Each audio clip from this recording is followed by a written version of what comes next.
What is up, everyone? Welcome to the pilot episode of Crowd Pleaser, the show that brings you the inside scoop on what it takes to be a male entertainer day in and night out. I'm your host, Cesar Collazo, aka Cesar the Crowd Pleaser, and my co-host, the man himself, Tyler Owen. How you doing, Tyler? I'm doing pretty good, man. Just getting used to this whole thing. That makes two of us, bro. All right. Well, first things first, I want to thank you guys for coming out for our pilot episode.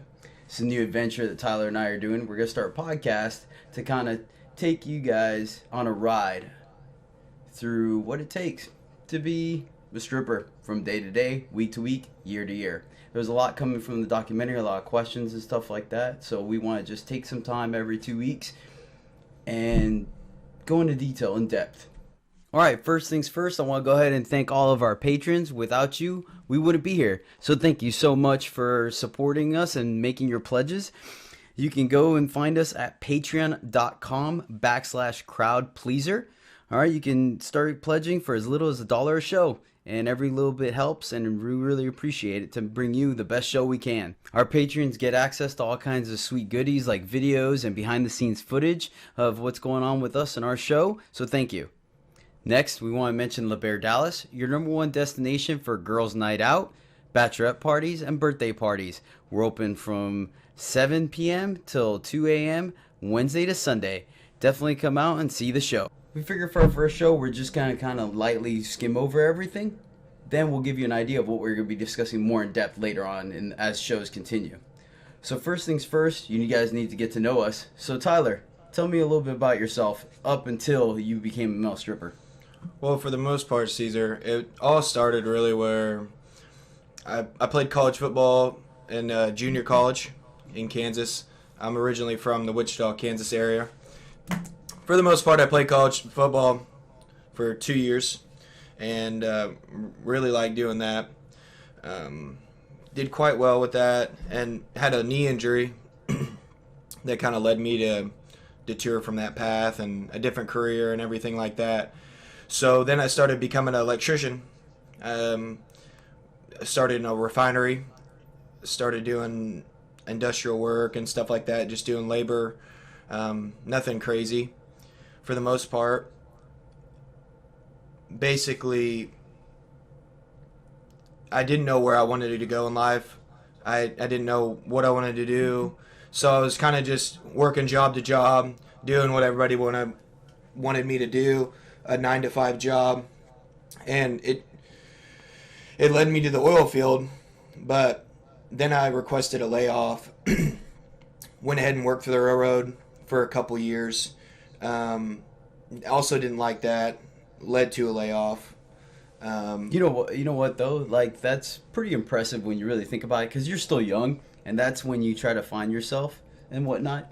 And the fact that you're willing to explore and not get pigeonholed to one thing or another, you're like, you know what, this isn't quite me, I'm going to try something else. Like, that says a lot about your personality and really does help your evolution and evolving to the person that you're supposed to be. Yeah, man. And, for the most part, I didn't know where I wanted to go and what I wanted to do. And I was 21, just getting out of school, didn't even get a degree, didn't know where I really wanted to go. So it just all kind of led and trickled down to me really finding out who I wanted to be. I thought every job I had would have been till I was 60 years old. Yeah. And that's what everyone told me. Oh, you'll never find a better paying job than this. You don't have a college degree. You're making $80,000 a year. This is it. You're gonna die with this job, and that's all you have.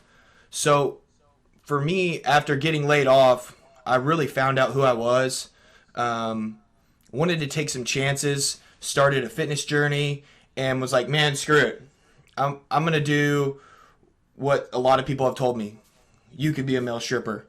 You're good looking, you're really well built, really well mannered, you're very professional about everything you do. So came down here, and that's where it led up. Right on, what about man, you, right Caesar? on. How'd your past really get you? Well, I was born and raised in Miami, Florida, so good weather and great beaches are something that's just kind of been my thing growing up. I ended up leaving Miami when I joined the military. I got very fortunate and became Army Ranger right away. Not right away, but kind of it was in my contract to go through all the training and trials and tribulations and whatnot. And I managed to pass them all. So I started my very first unit in 3rd Ranger Battalion in Georgia Benning. How old were you and did that? 17. Holy I that's crazy. had to get my man. mother to sign a release form for me. And she Wow. kind of didn't know what it was for. I kind of told her it was just for the physical. But in reality, it was for me to go in. Yeah. That's awesome. They accepted it eventually. Not that I had much of a choice. I was in the military for a little over 4 years. We got stop lost once the war kicked off. And then I went into contracting. Shortly after I got out, I became a personal trainer for maybe about 3 months. An old buddy of mine hit me up and was like, hey, man, I got a gig. We're working security. It's overseas again, but the pay is good. I was like, I don't know, man. And then he told me what the daily rate was. And I was like, can you get me on a plane tomorrow? So I did that for off and on roughly about 7.5 years. Wow. Working all the holidays and whatnot so the family guys can go home. And I'm not going to lie, they gave a pretty good holiday bonus. Oh, I Did bet. that, enjoyed it, was working with a bunch of great guys. I was still kind of in the military, but not quite. Had a lot more freedom. And then I kind of, once I started to hit my 30s, I decided, you know what, like getting shot at and blown up all the time isn't really the most fun thing to do. So I decided to change pace a little bit and join the civilian world. So I started working odd end jobs, you know, to make ends meet and whatnot, just because being infantry is super cool while you're in, you know, you're Joe Commando, but once you get out, it doesn't really transfer over that well. And I really didn't want to be a cop. So, Right. not that there's anything wrong against them. I just don't like dealing with people time and time again. So, I went ahead and started working for UPS and worked also picking up dog poop during the day because, you know, UPS is part-time until you get further along. And then eventually my roommate was like, hey, you're good looking and you can dance, so you should probably strip and make some more money. So, you know, that's what kind of got us up to this point. So now you guys get to kind of find out what kind of sneaked us in there. So for me, like I said, I was working 2 jobs. It wasn't enough money. And Right. I'm just a very creative person. So my roommate at the time, he's a salsa instructor. So we used to go out dancing 3-4 times a Right. week, you know. And finally he was like, bro, seriously, man. Like, you're a good looking dude. You know how to dance. You got the moves. You have the style. Like, have you ever thought about stripping? I was like, man, there's no way. Like, I'm introverted. Like, I like getting along with people, but, like, I like my me time. Right. But he was like, man, the money's there. You should try it out. So I'm not one to shy away from stuff without knowing what I'm dealing with. So I was like, you know what? I'm going to go ahead and start serving.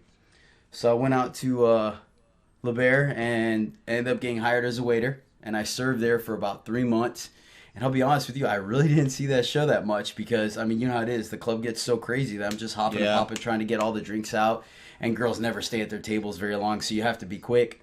And eventually they got me up for amateur night. It was a slow Thursday night, and they were like, hey, man, it's slow. Oh, so you didn't even try dancing. You just went to be a waiter. Yeah. Oh, correct. wow. That's a little more different than what most people do. Yeah. I didn't want to go on stage, man. Right. I was like, my nerves would be shot. But they got me up there for amateur night. He's like, go make a couple extra bucks, man. The girls that you've been serving will tip you. I said, all right. I went out there. I kind of surprised everyone because I couldn't move. And, you know, I ended up winning that night. So I let my roommate know. And he kind of undermined me. So the next weekend when we had amateur night, he ended up surprising me and bringing like 12 or 15 of our girls from salsa, right? So I go up on stage. Next thing I know, the stage is covered with women. They're all screaming, throwing money at me, and I end up killing it. Like, Nice. so I was like, I sit there. Pablo brings me all the money. I'm like, wait, I can make this much in about 3 minutes. I was like, this might be something I need to explore. So kind of started dancing ever since then. I started off just dancing the slow nights, and then still serving Friday and Saturday. But eventually I started dancing full time. Wow. So how about you, Tyler? What kind of made that step into stripping? Well, you know how I like how you say stripping. Stripping. Got there a little But sassy. anyways, for the most part, you know, like I started to talk about how I got down here was, you know, I got laid off. I didn't know what I wanted to do. At that time, I kind of found out who I was, and it was all about fitness. And I wanted to change my mental perception of life and how I viewed everyone and myself and, my characteristics and how I wanted to evolve as a person. So it all started with me weighing about 330 pounds. And I always wanted to be, that handsome looking guy with a six pack and nice muscles and all the girls dying over. So I started prepping for a physique show. And this is over a couple years of time that it led to this. I was like, man, it's time for me to start getting in good shape. This is where I want to go. So I started prepping for this show, and I'm home all the time, and I'm laid off, and I'm getting unemployment, and I'm like, man, this kind of sucks. I feel worthless. I feel like I'm not doing anything with my life. So let me just try this out. So as crazy as it sounds, I never had my ears pierced. So I never wore a flat bill hat, and I never had my ears pierced. It does sound funny because to anyone they're like, what's earrings and a hat gonna do for you? And it was never that it really did anything for me. It just let me know that I could do whatever I wanted, and I don't need people's acceptance with everything that I do. And you just sometimes need, it's kind of like when people write down certain things because it adds a little bit of like physical solidification to it. It's the same thing. Like, despite it being like a small thing that most people will shrug off, it was still a symbol of you going down that path. You know what I mean? And sometimes you just need that physical reminder, like, it's okay to change or it's okay to try something. Right. And I completely agree. And so I started the weight loss journey, and I was like, I told my best friend, hey, man, I'm going to pierce my ears. Nah, don't do that. You'll look gay. You look dumb. You're too big. You're whatever. So I did it, and all these girls just like, it was literally overnight. It was almost like they looked at me in a whole different light and was like, man, this guy's pretty good looking. I'm like, what the hell? This is stupid. This is the dumbest crap I've ever heard in my life. And these girls were like, hey, I got a bachelorette party. Are you like a male stripper? And I looked at them and I said, yeah, I am. Well, there's the universe telling you what path to take right there. Yeah, and it's just crazy, man. So I basically just started doing these private parties in Wichita, Kansas, just for fun. And I never even got a phone call. It was literally just word of mouth and people looking at me. No and kidding. Just approaching so me. So you just jumped into the I just jumped into it. Even knowing it. I was drunk one night. That's how it started. Because my best friend was with me. And he goes, man, these chicks are hot. You should dance for them. I'll go with you. So we get to the hotel. And this guy is just like me, but half my size. Mm-hmm. And good looking guy, but nervous as all get out. And he was like, I can't go up there. I said, you're going to make me go by myself. Mm-hmm. Yeah, man, I'll be out here for you. He waits 45 minutes for me to do this show that I had no idea what I was doing.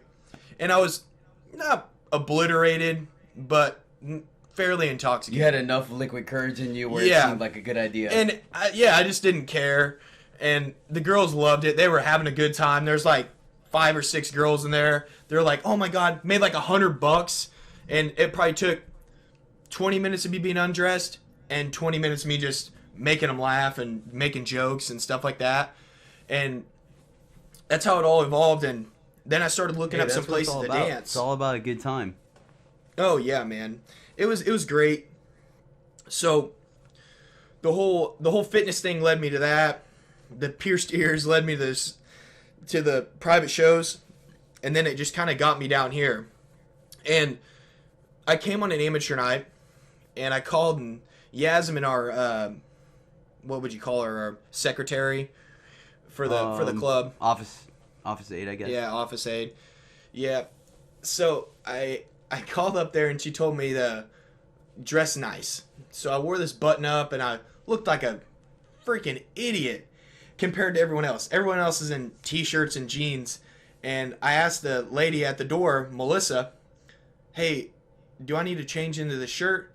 Well, no, you can just wear that. You're going to get naked out of it. Oh, okay. So I go up there, do the show, don't win, don't do nothing. And our manager Tom and the owner Alex was there, and they both approached me and said, "Hey, man, you're a pretty big, good-looking guy. You should look into working here." And I told them, I said, "Man, I drove 7 hours just to do this." And they said, "Are you kidding me?" I mean, should I explicit quote that too?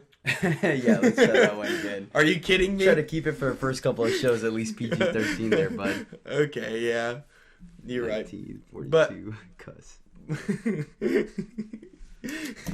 So, Tom and Alex approached me and they suggested that I should work here. I told Tom, which is our manager, "Hey man, I just drove 7 hours. I'm really here for the weekend." Because in my eyes, and like everyone else out there that's probably listening to the show, thinks that we just show up on Friday and Saturday and walk in the door and that's what we do. And that's it. Maybe in Las Vegas, those guys can get away with that, but this is a 9 to 5 job basically, 5 days a week. And it takes so much more than what I thought. It took me months to literally transition to being here and making it a full-time career. I had a home in Kansas. All my family's still there. So it was definitely a big culture shock and change for me, who I was at the time, to kind of evolve and adapt to this lifestyle and just accept that it's a real job. And it's not anything that a lot of people think. Like, we can just show up and that's it. And that's what we're here for. That's exactly what Right. this show's about, is just to kind of show people that there's a lot more to it than what meets the eye. And one of the things that I, just to lightly touch on it real quick, that I like is not only is it a job, but it's very work orientated, or effort orientated, I should say. Very, where very the much effort so. you put into it is what you get out of it. And there's so much flexibility. You have the ability of putting forth any kind of persona or show that you desire and creating your job around that, which I Right. think is great. So I guess with that, let's go ahead and jump into our topic, stripper Okay. life. Most people think either one of two extremes when it comes to working as a stripper for a source of income. The high stereotype is that we clock in at work, party it up like we are downtown, have all women all over us, and then make cold hard cash all night long. The low stereotype is that we are all drug addicts, alcoholics, and are selling our souls to the rich to stay in this vicious cycle of spending it as much as we earn it. And while I must admit that stereotypes exist for a reason, this kind of a career just isn't that black and white. In fact, most entertainers, dancers, strippers operate in the gray in between those two more often than not. There's just so much more to the job than simply clocking in and taking our clothes off and making money. In fact, just referring to it as an actual job is something people fail to realize on both sides of the fence. Right. There are rehearsals, training, promoting, rules, self-image upkeep, and marketing. It would be nice if the only thing that mattered is the 15 minutes that we are on stage, but the truth of the matter is that much like walking across the stage of a bodybuilding competition, that is just the tip of the iceberg. Most of the action happens behind the scenes. Some of the shockers that I found when I first started, I be honest with you, I had never stepped foot in a strip club, period, both male or Really? female, since I walked in I had the a door. strip club problem Yeah. in the oil field, being in the middle of nowhere, and it was just me and 10 other single guys making good money and bored. That was all we did. Yeah, that's a great combination. Yeah. That, yet alcohol leaves for plenty of, hey, y'all, watch this moments. Yeah. So I stepped foot, and obviously the very first time I walked in there was during the day, because I was applying just like, I was applying for a job and stuff Oh, like so that. you didn't even see anything. You just literally walked in during normal business hours. Wow. Or not in business hour, but yeah. Right, Well, yeah, at I our got you. club. So I was like, oh, this place is pretty impressive. Obviously it changes when the lights are down and different Right. colors and all kinds of music and stuff. But while I was working, I realized that the show, I mean, really, as I was running around serving drinks, talking to ladies, I just saw everyone look, their eyes were mesmerized on stage. They weren't worried about other things. They were all having a good time. But the show that every guy put up every time he went on impressed me. Like, I had no idea that's what it was about.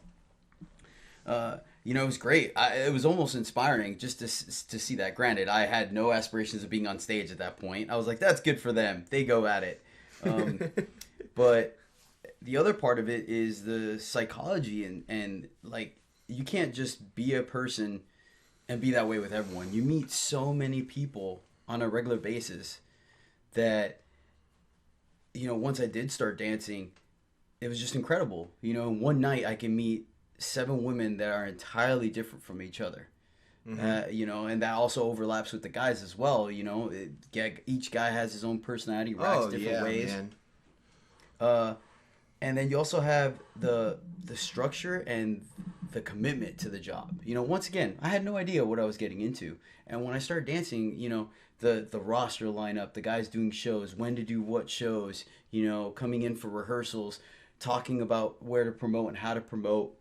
Right. And just the fact that you have to dive in with, both feet in front of you to just commit. You have to commit, plain and simple. You can't really half-step the job. If you come in and you're like, I'm just going to show up and see what happens, that's exactly what you're going to get out of it. And at the time, there was a great crew of veterans that were there for X amount of years. So it was one of those things like, hey, we're going to go eat this place. We're going to go party here. We're going to have this pool party. And it was another world to me. I was just becoming so social so quickly.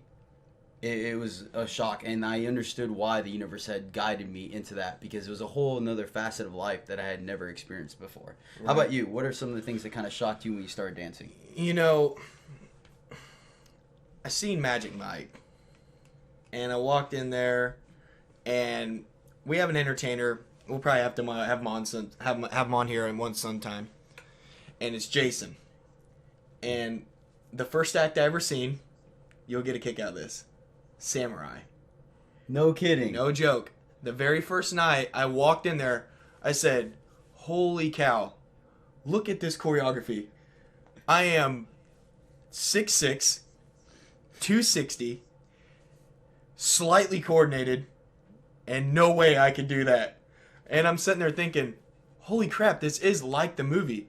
I really probably can't do half of the stuff that these guys are doing.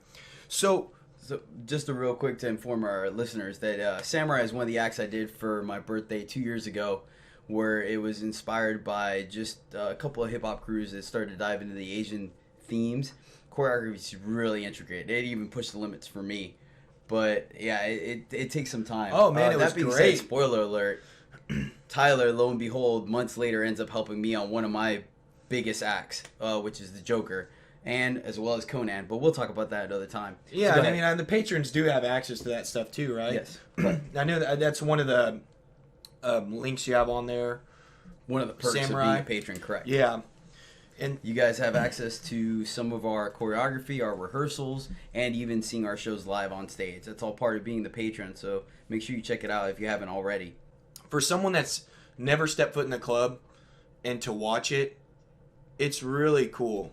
It's a really cool act. And for me, I'm not a very big theater type person. But for me, I was like, this is a pretty good show, man. I was like, this is really cool. So I walked in there and I sat in the back. And, Jason was after you. And it was a Thursday night. It was fairly busy. For the most part, there was probably 5 to 10 guys, I think. And I sat in the back, and me and this other guy, he goes, man, I'm going to get on that rope and do some crazy stuff. And I'm sitting there like, uh-huh. And he's like, what are you going to do, man? Are you going to do some crazy stuff? And I said, I don't know. And I was just that cut and dry. And when you get to know me, I'm actually a really charismatic person and really funny. But when you look at me, I have that, what is it? RBS, the resting B face. Gotcha. That's what I have. Yeah, understandable. So everybody's like, this guy's just some big muscle jerk. And then they get to know me. They're like, wow, this guy's just a giant teddy bear. And anyway, so this guy's asking me all these questions, and we're sitting there talking. I have that same problem because I'm naturally a quiet individual. So I can't tell you how many people are like, man, I swore you hated me. I'm like, yeah. Oh, man, I just had nothing to say to you. Yeah, I know, right? It's funny because you're so cut and dry. That's what I love about your personality. I tell you that all the time. I'm like, every once in a while, the guys, just to let you know a snippet, the guys will be having a giant rant about jokes in the back, and everyone will be dying laughing. I'll just sit there, mind my own business, listening in. Every once in a while, I'll get lucky and kind of look up and from my book and throw in a little quip there, and it just ends up hitting the nail on the head like a sniper shot, and everyone just stops and looks, and they're like, man, you don't say much, but when you do, you hit it. And I was like, it's perfect, man. It's so funny. But for the most part, to go back to my first experience at the club, I thought it was like Magic Mike. I seen the Samurai Act. I was blown away. And I waited. I was there for crap, man. I was probably there for 2-3 hours. I got there at like 9:30.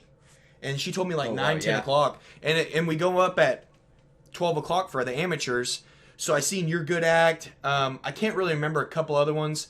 And then like right before we went on, Jason goes and does his rope stuff. Mm-hmm. And I'm like, oh man, this is pretty wild. So I'm pretty nervous, man. What did I just get myself into? Yeah, I'm just like, oh crap. I'm like, I'll just stick to what I know, slow and easy. That's all we got. Big, nice, easy motions. So I got on there, basically just kind of winged it and just did some slow, like, Magic Mike stuff and took my shirt off, and that was it. The girls loved me. And as bad as it sounds, man, I probably got ready 2 weeks in advance for this. Tanned, shaved, had my dad nair my back before I came down here. I was that self-conscious.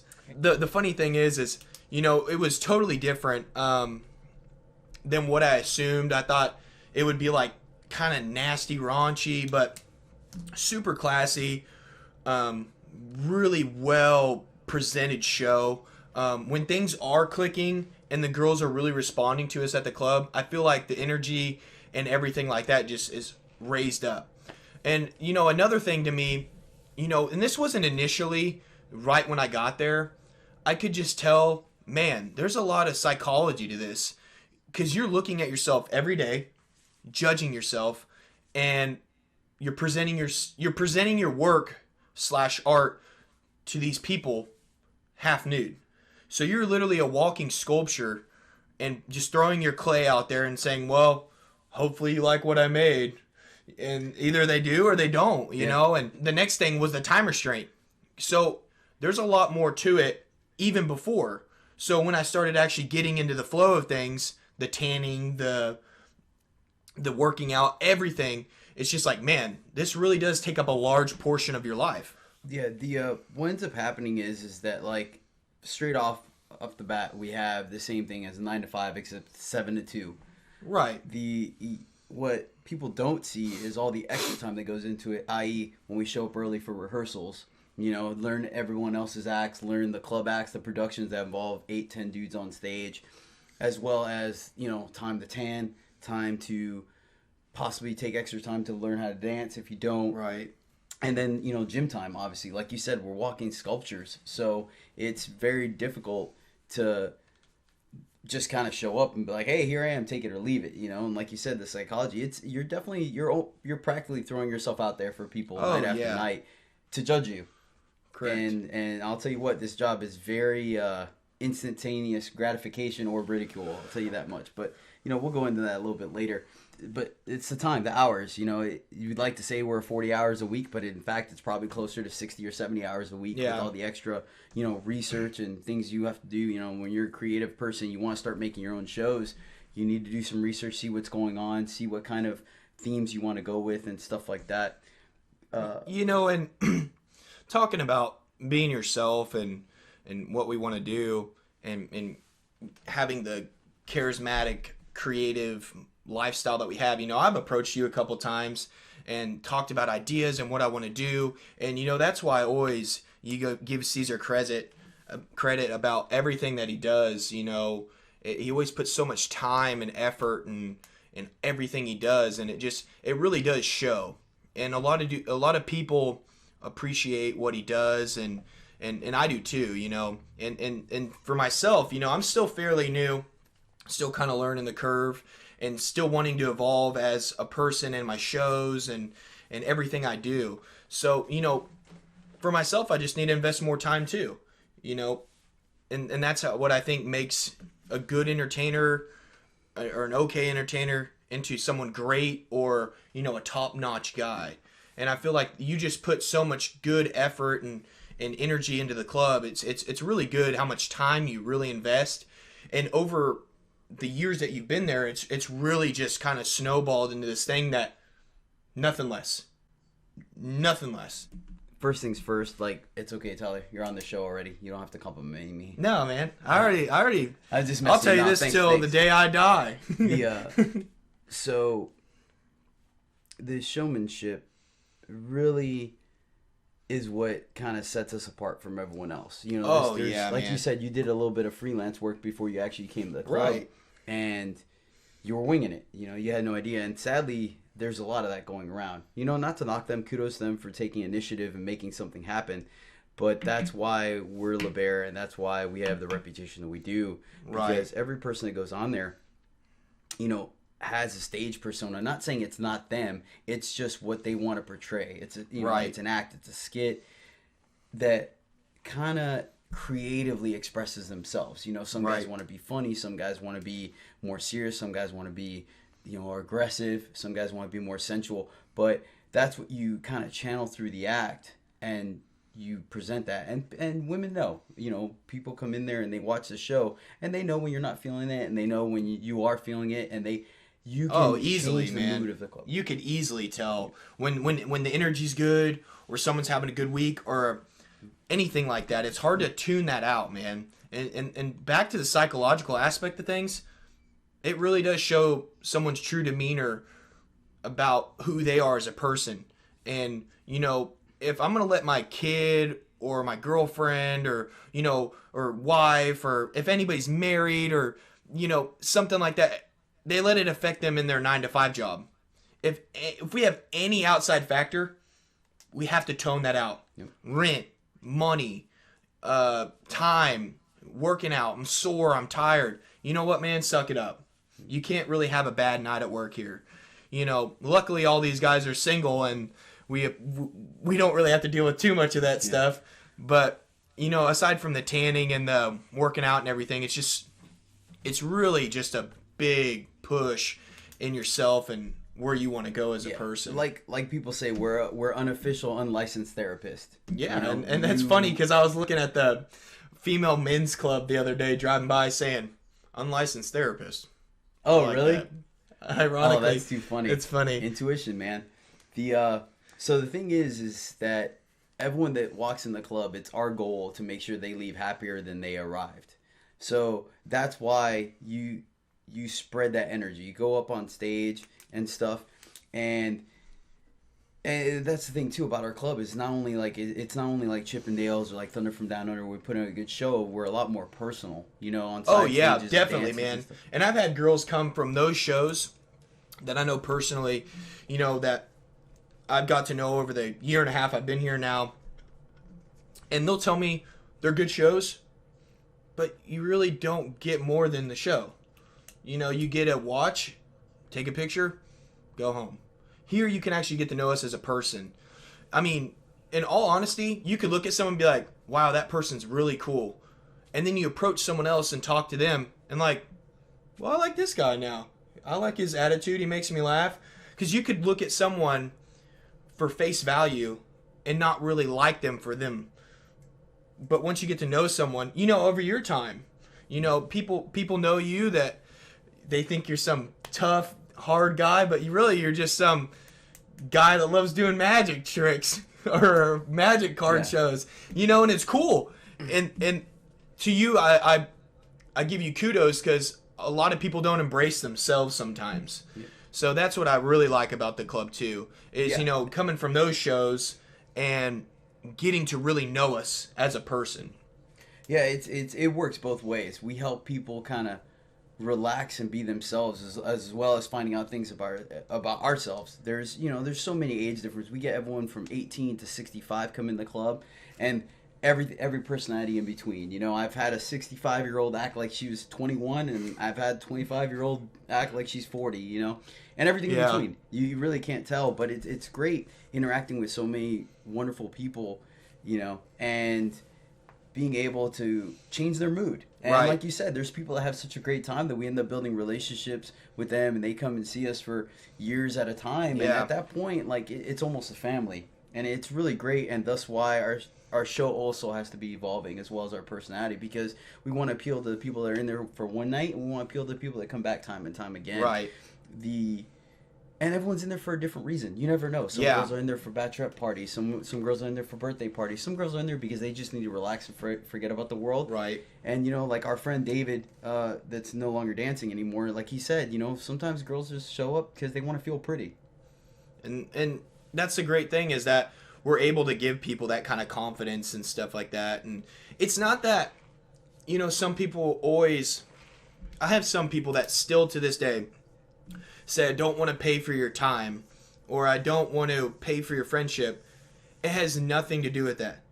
It's you're showing appreciation for me as a person, what I do, and you're back behind me 100%, and I'm back behind you 100% because you got my back. Yep. It's almost like if your friend's a server at a restaurant. Exactly. You go to a restaurant, you're not gonna not tip them because you're like, you know what? Like you're my friend, it's all good. No, you still tip them. In fact, if anything, you tip them more. Yeah, exactly. I totally agree. So with that, you hit the nail on the head. It's supporting our cause and what we do in the manner that kind of fits the bill with the job. Plenty of times you support other people when someone's, I don't know, let's just say selling cell phones, right? Right. Chances are you're going to help them out by buying your cell phone from them. Right. It's the same thing. The mechanics of our show is we don't have a base pay, we don't get an hourly, we don't get a per show thing. We work strictly off of tips. So the people that appreciate what we do for them in one form or fashion or another, they show a little bit of appreciation with the way that suits us. Right. And so it is what you make of it. The interpretation on both ends of it, as long as there's clear, concise communication, a lot of times there's no harm, no foul, and there's really no misconceptions about what's going on. Right. So another aspect that people don't understand that we've kind of lightly touched on is just the sculpture thing again, just because I kind of like that phrase that you used. Oh, it's great, man. Everyone's first impression, period, is going to be on a stage. Oh, yeah. Every once in a while, you get that random person that catches you on a Facebook video or on the street, but 99% of the people that interact with us, their first impression is going to be on that stage, whether main stage or side stage. And, aesthetics go a long way. And it's something that we really have to focus on because at the end of the day, you're not going to go to a strip club to see an average or below average person. Oh, I couldn't agree with you anymore. There's and for me, if we're gonna talk about our physique and keeping up and stuff like that,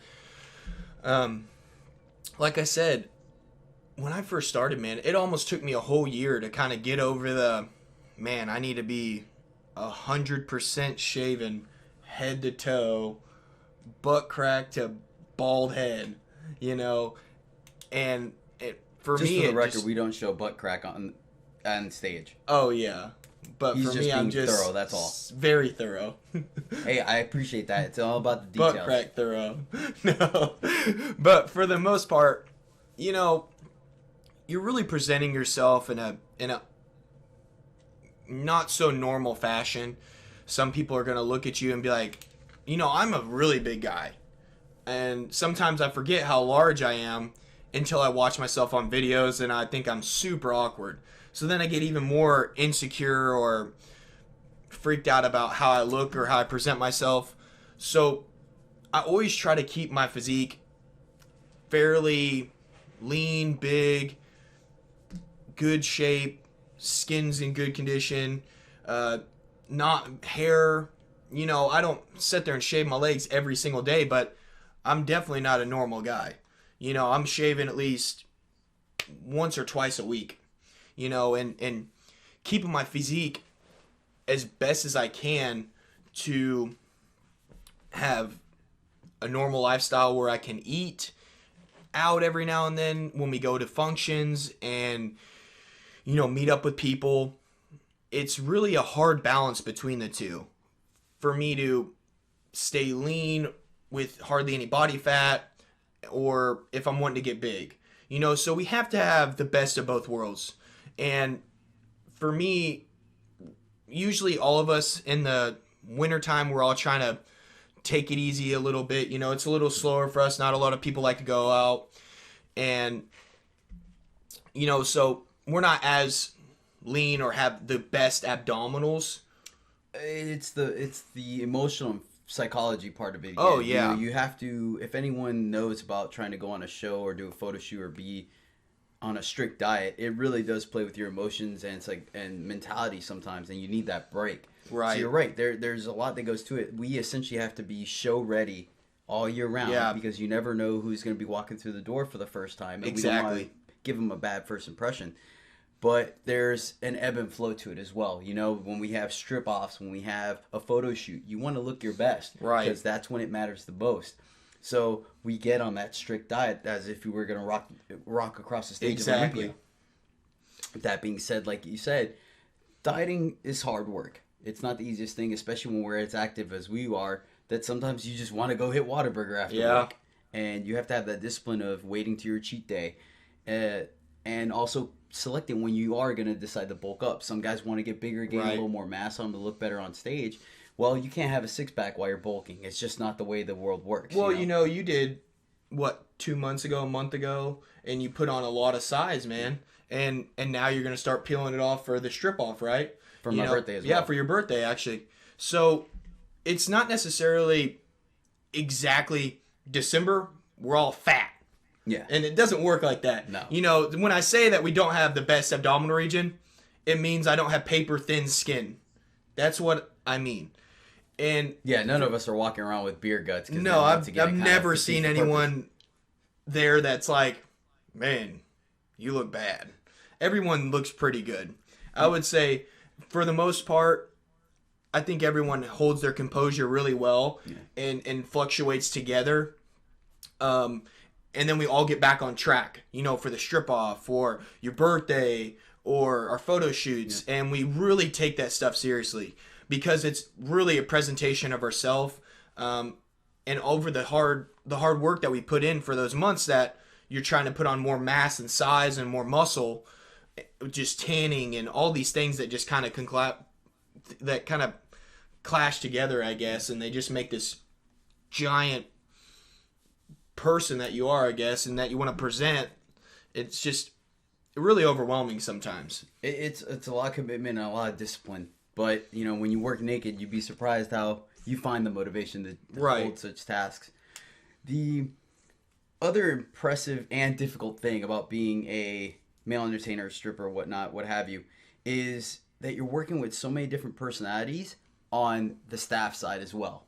You have various waiters that operate in different methods, and then just guys. Typically when you find a certain job, because of the career choice, you find people of similar personalities. If you're working at a software development company, most people that go there have a certain type of personality. Right. If you work at a oil field or industrial plant, most of those people have a certain personality. Same thing at a nail salon, Very much so.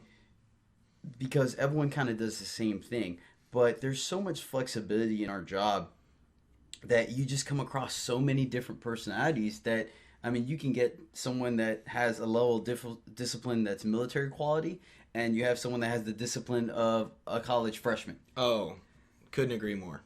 So it's really difficult, challenging, and extremely enriching to have to adjust and modify yourself to be flexible and work with such a great group of guys, and bad group of guys sometimes as well. Yeah, I don't think we've ever had a bad group. I just think sometimes people will come into the club and have a bad day, or just think it's a party. Yeah, and that's in one respect it is, but yeah, it is still a job. Yeah, and everybody has to come in there with their own idea of what they really want. What's your end goal? Should be the question you ask yourself. What do I want for myself? Where do I see myself in 5-10 years? What do I want to do with this place? Do I want to save money? Do I want to have a good time? Do I want to make loyal friends and people that are going to be there for me? For me personally, I cherish the people that have been back behind me since day one. Yep.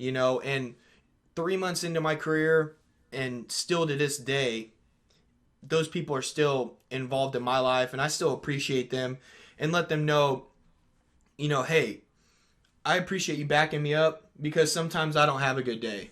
Yep. And it's nice when you come in and hang out with me and I'm able to just kind of be myself with you and not have to put on this hard guy persona and, be this huge sex appeal all the time when I'm actually just a big goofy guy and I just want to hang out with someone. You know, and they appreciate that sometimes. And that's one of the things that works when we also have patrons that come back to the club for extended period of time, because then you end up showing that to them as well. You know, where it might be a Sunday night and things are kind of chill, and you end up just being goofy, which you may or may not show on stage, but in a dance or private, it works out a little bit better. That being said, too, you know, there are times in the back where you might come out to do chair or something like that, but you just finished laughing and saying a huge, 30-minute joke. Yeah. And then you just kind of get into character real quick and go on stage, or, me reading a book as the intro to the doctor is playing. And, it's really cool when you have people come see you on the regular, because you have so much more confidence. If I want to do Boy Scout and I have someone out there that likes me, I'm more susceptible to go out there and just have a good time and laugh and not really care and not take it so serious, which makes the show better. Because sometimes we go out there and we're like, oh man, I hope someone tips me. Because it's hard for me to branch out from the cowboy stuff sometimes and do what I want to do, which is be funny, charismatic, and, play different genres of music. And it's really nice when you have those people that are like, hey, I'm going to come up to you regardless because you're a cool dude. Yeah, exactly. And I love that sometimes. So or, if someone comes up to your stage and you're Joe Cool, like all debonair and suave, and then you go right to the next person right next to her and you're cracking a joke and beaking. Right, and giving them a hug and just appreciating them coming up to you and just liking you as a person. It's great. The great thing is the friendships. Like, there have been times on Sundays where, it's just, like you said, a bunch of regulars have been coming quite frequently, so they know us, and we end up just doing like a grab thing where we'll all pick names out of a hat, and you kind of have to do the other guy's skit. Yeah. They're replicate their personality on stage. Right. And it's a great time because we're kind of making fun of each other, but at the same time, it's kind of like, man, they have them down to a science. Yeah. Oh, and, man. Because everybody has this persona that they portray on stage, and certain moves and things that they do, and it's really a good time, man, when we're able to just kind of kick back and just be like, I had Ace Boogie do me one time. Yep. And when he was imitating what I was doing, he stood on a chair to show how tall I was. It was just hilarious. I mean, it's just, that stuff's really good, man.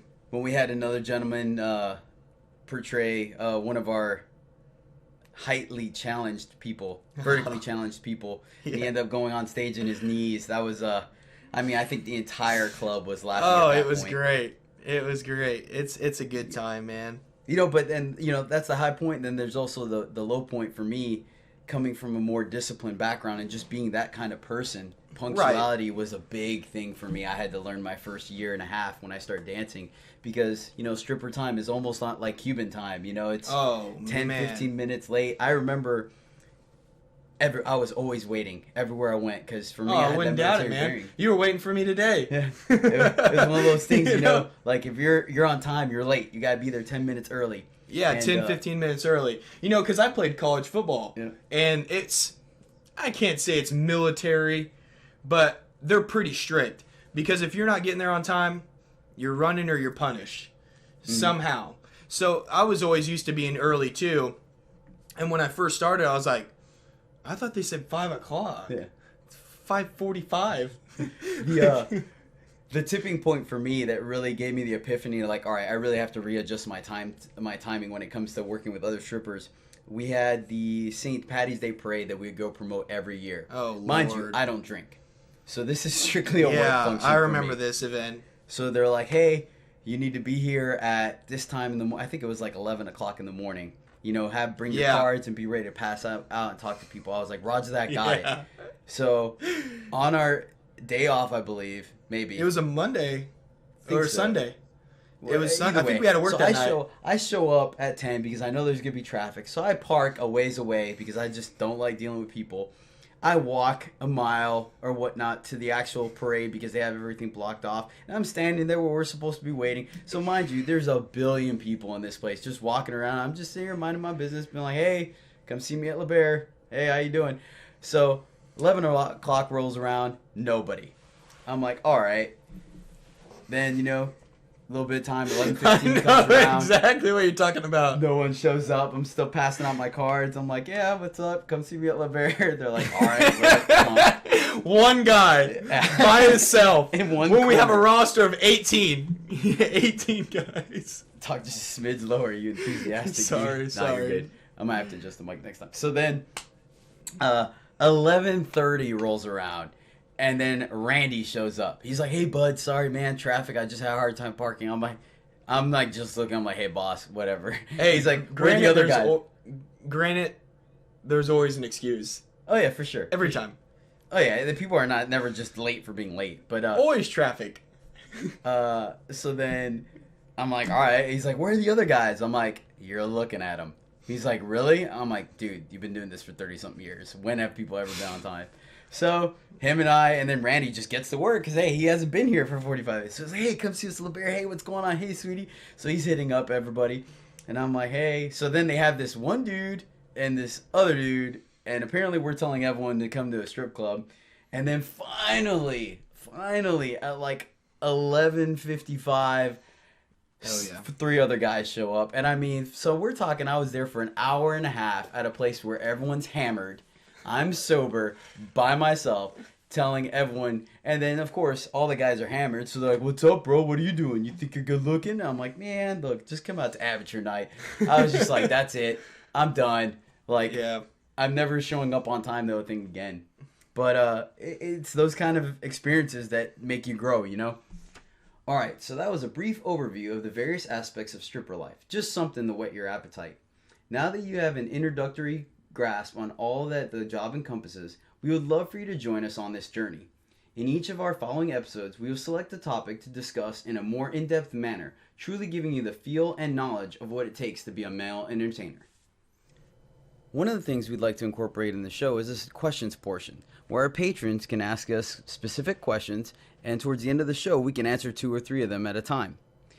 Moreover, something to further increase your knowledge and insight on the world of stripping, we're going to incorporate a best event and a not so great event of the week, which will show you the full spectrum of events that occur to us on a weekly basis. So let us begin. All right, so our less than best event of the week. I was on stage performing my skit. Primetime Saturday night. You know, we had a pretty good crowd going on and things were going well.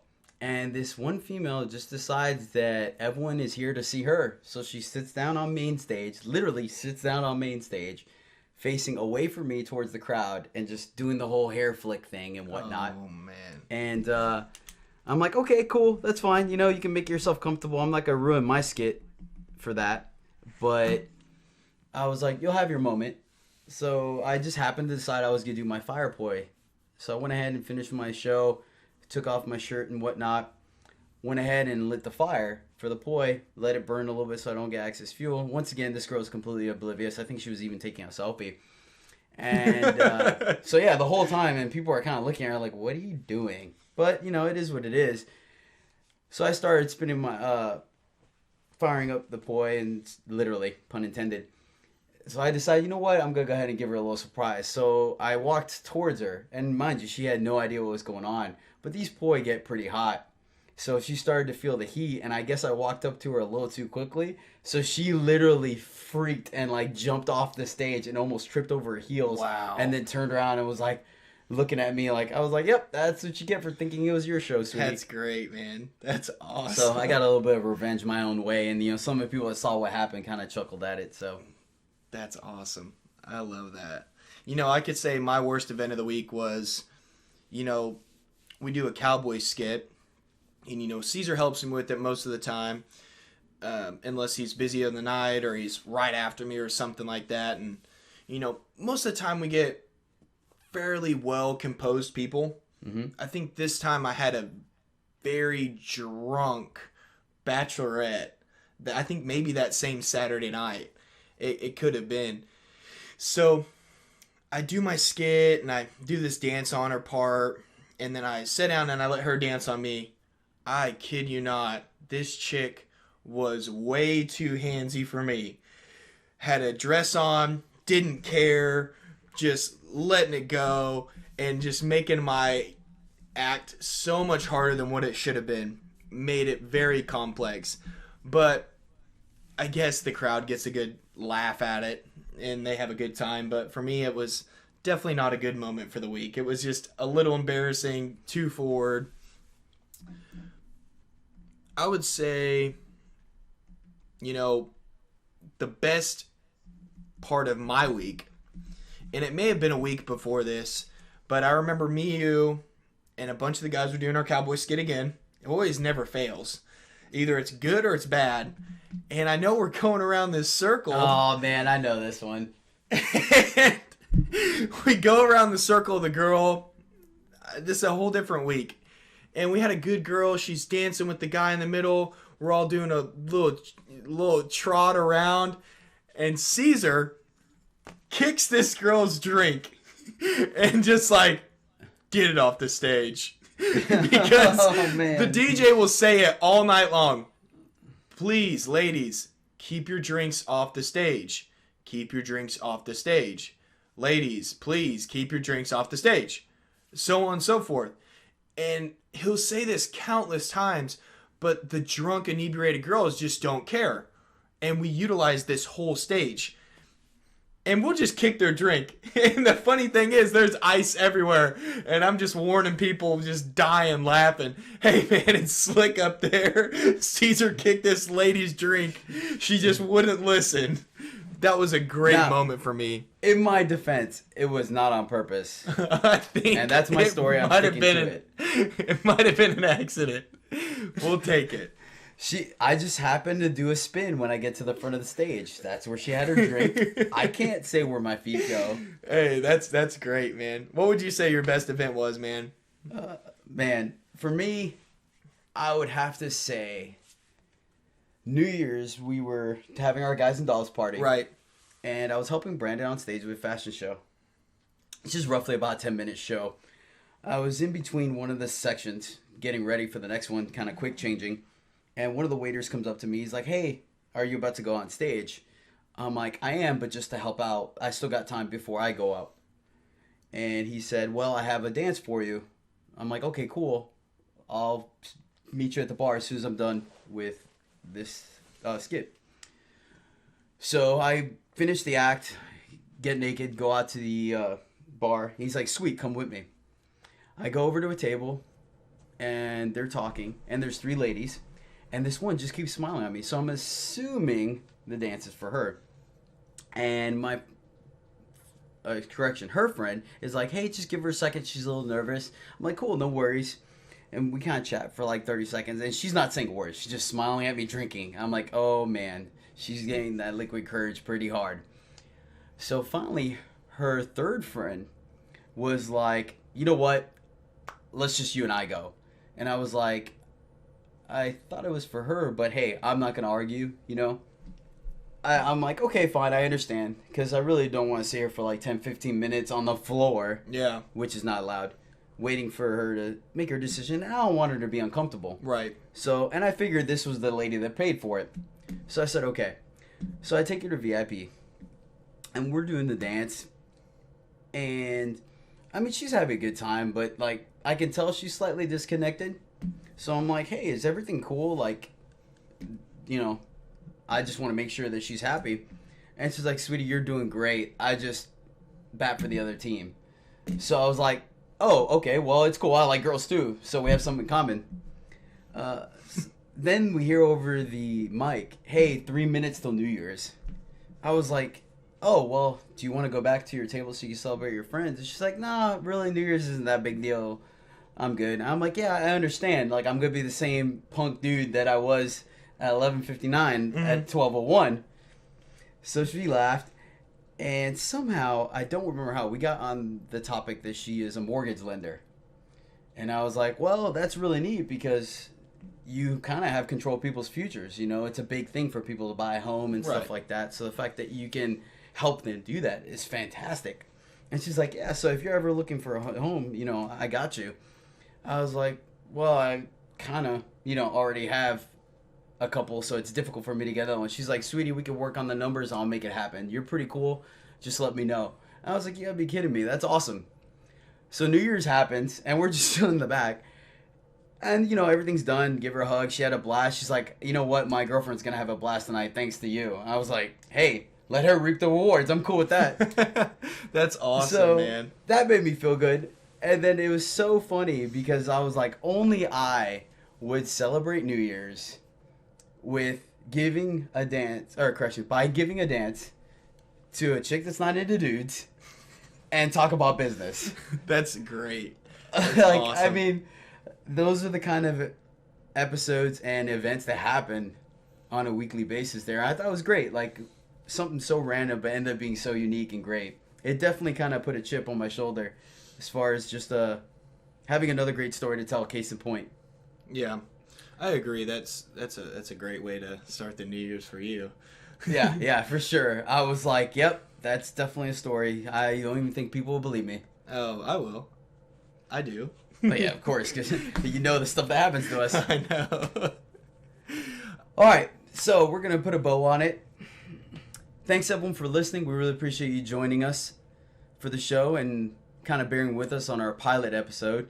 Obviously, things are going to get better and better. I definitely agree. enjoyed it. I got to say, it was a good conversation. Yeah, man, I definitely agree. I mean, there's a lot left. All right, so once again, if you guys are enjoying the show, definitely check us out on our Patreon. All right, it's kind of way you show us a little bit of support, appreciation, and we can bring you a better product. So once again, it's patreon.com/crowdpleaser. You can sign up for as little as $1 a show. Everything's thank you. Everything is appreciated.